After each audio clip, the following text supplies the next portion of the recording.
네, 2부 첫 순서는 테마가을로 시작해 보도록 할게요. 이정민 팀장과 함께하겠습니다. 어서 오세요. 네, 안녕하세요. 네, 어제랑은 좀 분위기가 달라요. 저도 어제 방송하면서 너무 힘이 안 났는데 그래도 다행히 오늘 시장이 좀 강한 반등이 나와주고 있잖아요.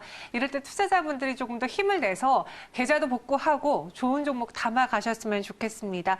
오늘 마침 주제가 그러해요. 네네. 테마가을 주제 한번 같이 보도록 하죠. 앞으로가 중요하죠. 그래서 코로나19 그 후를 준비하자라고 적어 오셨는데 그렇다면 오늘 전체적인 시장 이야기 해주시는 건가요? 네, 일단은 지금 현재 우리가 어떤 상황에 놓여 있고 앞으로 좀 어떤 식으로 시장이 진행될지에 대해서 조금 한번 좀 예측을 해보는 시간을 좀 가져보면 어떨까 싶어서 오늘 이런 식으로 좀 주제를 좀 준비해왔습니다. 네. 일단은 시청자 여러분들께서 워낙 어제 이제 시장이 변동폭이 컸었죠. 다행스럽게도 방금 앵커께서 말씀해 주신 것처럼 오늘 반등이 살짝 나오긴 하는데요. 네. 또 오늘 같은 날 다른 종목들은 다 빨간불이 들어왔는데 내가 가진 종목은 여전히 좀 파란불이다 하면은 그것만큼 또 마음 상하는 경우가 없을 것 같습니다. 그래서 우리 시청자 여러분들께서 내가 이렇게 시장에서 소외를 당하지 않고 어떻게 보면 시장이 반응할 때 똑같이 좀 반응할 수 있는 종목들 위주로 어떤 식으로 좀 분석해서 접근하면 좋을지에 대해서 좀 알아보셨으면 좋겠다라는 게 제 첫 번째 이유가 될 것 같고요. 네. 두 번째 이유로는 우리 시청자 여러분들께서 조금 더 덤덤한 마음으로 시장을 좀 대했으면 좋겠다라는 게 제 개인적인 생각입니다. 이 왜 그러냐면 저 같은 경우에는 개인적으로 2008년도 때 리먼 사태가 터진 이후에 처음으로 제가 은행에 가서 주식 계좌를 열었습니다. 그러다 보니까 제가 이제 주식 계좌 개설하고 얼마 안 돼서 너무나 당연하게끔 매일 거의 뭐 며칠에 한 번씩 이렇게 사이드카도 발동이 되고 이제 뭐 그런 식으로 좀 시장이 급락이 계속 나왔었는데요. 저는 우리나라 시장은 당연히 그런 줄 알고 맨 처음에 이제 시장에 임했었습니다. 그러다 보니 저 같은 경우에는 이제 떨어지면은 그냥 그러려니 하는 어떻게 보면은 성향을 좀 가지게 되었습니다. 그렇죠. 우리 시청자 여러분들께서도 좀 이런 식으로 우리나라는 미국 시장이 아니다 보니까 변동폭도 크고 그리고 추세를 그리며 상승하는 경우가 많이 없습니다. 그래서 이런 것들을 좀 덤덤하게 받아들이는 연습을 좀 같이 했으면 좋겠다. 이렇게 좀 말씀드리겠습니다. 네, 시장이 뭐 매일 오른다면은 모두들 수익 내고 주식 시장이 어렵지가 않겠죠. 그쵸. 당연히 하락에 대한 가능성 그리고 폭락에 대한 가능성도 열어놓으면서 저희는 대비를 해봐야 될 텐데 그럼 그 후를 준비하자라고 했으니까 이전에 이 코로나19와 비슷했던 전염병이 좀 창궐했을 때 그때 주식 시장 그리고 경제 상황 어땠는지 좀 비교를 해보도록 할게요.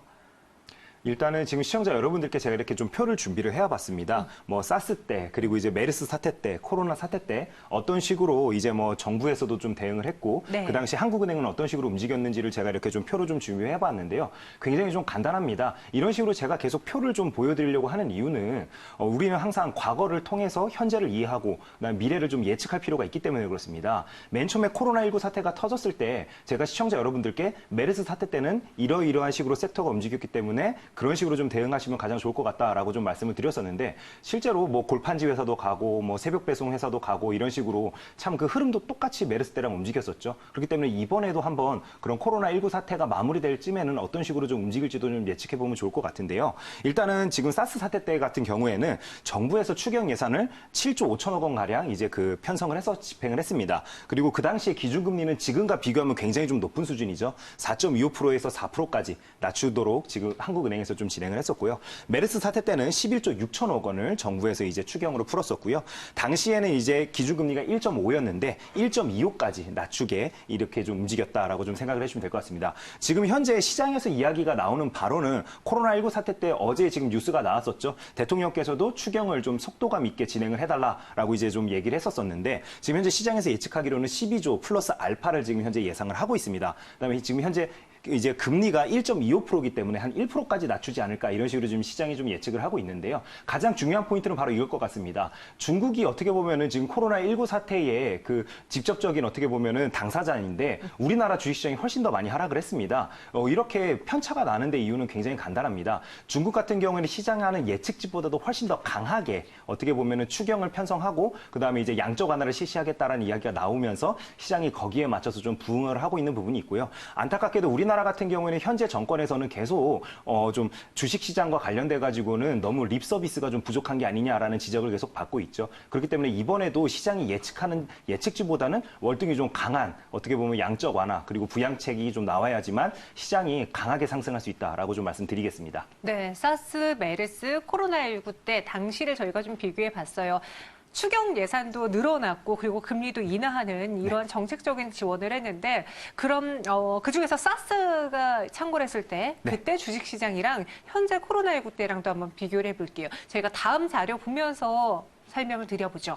네, 제가 그래서 그래프 하나를 좀 준비를 했습니다. 여기 지금 보시면은 초록색으로 이제 되어 있는 그래프가 있는데요. 네. 여기 이제 박스권으로 이렇게 좀 돼 있는 부분이 바로 이제 그 당시에 사스 사태가 터졌을 때 주가의 흐름입니다. 그다음에 좀 연한 색깔이긴 한데요. 회색 선이 이제 어떻게 보면 지금 코로나19 사태로 코스피 지수가 어떤 식으로 움직이느냐인데요. 제일 중요한 포인트가 될 것 같습니다. 사스 사태 때도 주식시장이 충격을 받아서 빠지긴 했습니다. 하지만 이때 이제 추경이 정부에서 이제 발표를 하기 시작하면서 양적 완화가 시작이 되는구나라는 이야기가 이제 시장에 돌면서 주식시장이 본격적으로 어떻게 보면 추세적인 다시 상승을 했다라고 좀 생각을 해주시면 될 것 같습니다. 지금 현재 어떻게 보면 주식시장이 이쪽 부근에 있는 지금 상황인데요.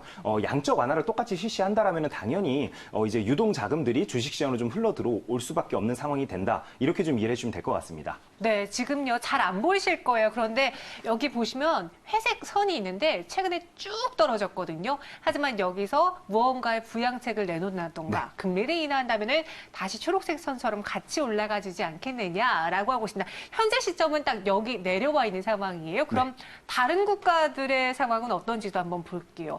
좀 저는 이번에 슬펐던 게 하필 아니 중국은 회복을 잘하고 있는데 왜 우린 두 번이나 이렇게 얻어맞냐 이거였거든요. 맞습니다. 네. 이게 아무래도 시장을 어떤 식으로 좀 바라봤고 그다음에 이제 그 소위 얘기하는 이제 어떻게 보면 지도자층에서 어떤 식으로 좀 주식시장을 이해했는지에 따라서 좀 갈리는 부분이 아닐까 싶습니다.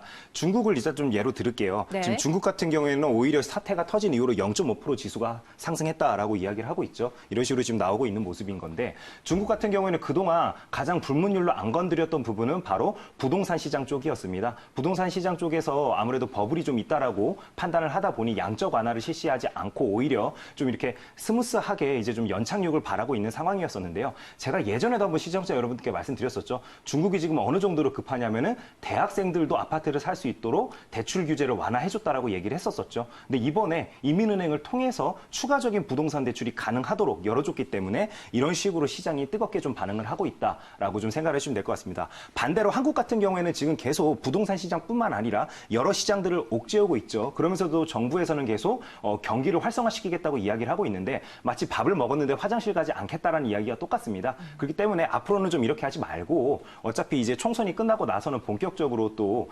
정부에서도 또 부양책을 더 열심히 해야 될 거기 때문에 시장에서 좀 예측하는 치보다 좀 강하게 드라이브만 좀 걸어준다라면 우리나라 시장도 지금 보시는 바와 같이 중국이나 아니면 미국처럼 상승하지 않으라는 법은 없습니다. 그렇기 때문에 우리나라 시장이 지금 현재 상황에서는 조금 어려운 건 사실이다. 하지만 다른 나라와 비교했을 때 다른 나라들이 하는 부양책 정도를 좀 따라 해준다라면 우리나라도 충분히 상승 가능성이 있다라고 좀 이해해 주시면 될 것 같습니다. 물론 국가별로의 지금 펀더멘탈이라던가 경제 상황이 다르긴 해요. 그런데 지금 저희 한국이 여기 제일 마지막에 있거든요.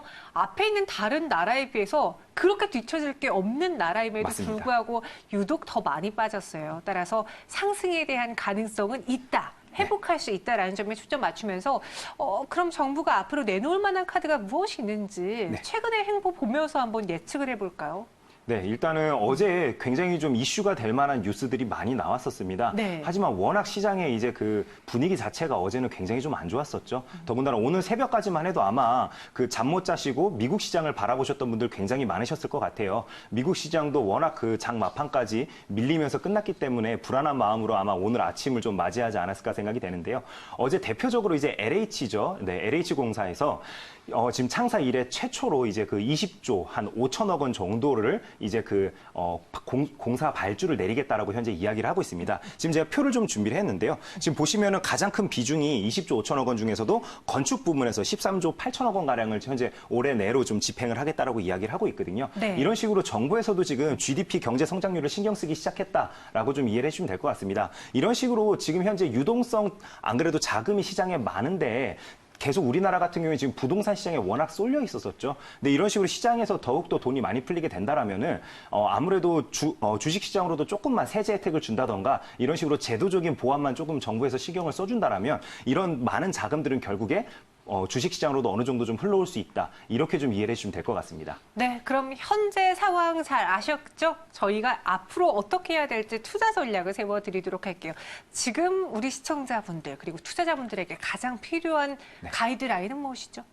이렇게 좀 생각을 해주시면 될 것 같아요. 네. 일단은 지금 현재 내가 과연 어느 정도로 시장에 대응을 잘 했느냐를 일단 첫 번째로 좀 생각을 해주셔야 될 것 같습니다. 우리 시청자 여러분들께서도 일단은 메르스 1차 파동 때도 그랬었고 지금 코로나 1차 파동 때도 물론 코로나 1차 파동 때 끝났으면 제일 좋았을 텐데 어쨌든지 2차 파동이 일어났잖아요. 그렇다면 시장이 순응을 하는 게 일단 이치에 맞다라고 좀 생각이 됩니다. 더군다나 우리 시청자 여러분들께서 가장 항상 힘든 부분이 바로 이런 부분일 것 같아요. 예를 들어서 10,000원짜리 주식이 이런 시장의 변동성으로 인해서 5,000원까지 하락을 했다라면은 어떻게 보면 반토막이 난 거죠. 50% 하락했는데 5,000원 주식이 다시 10,000원이 되려면은 100%의 성장률이 필요합니다. 그러다 보니까 개인 투자자분들이 항상 수익 내기가 힘들다라고 이야기를 하시는 부분인 건데요. 그렇기 때문에 더더욱 이럴 때일수록 시장 트렌드에 맞는 종목으로 좀 매매를 하시는 게 맞다라고 좀 생각이 됩니다. 그래서 일단 시청자 여러분들께서 좀 제가 표를 하나 좀 준비를 해왔었는데요. 어떤 식으로 좀 시장에서 주도하고 있는 테마들을 좀 매매하면 좋을지에 대해서 좀 제가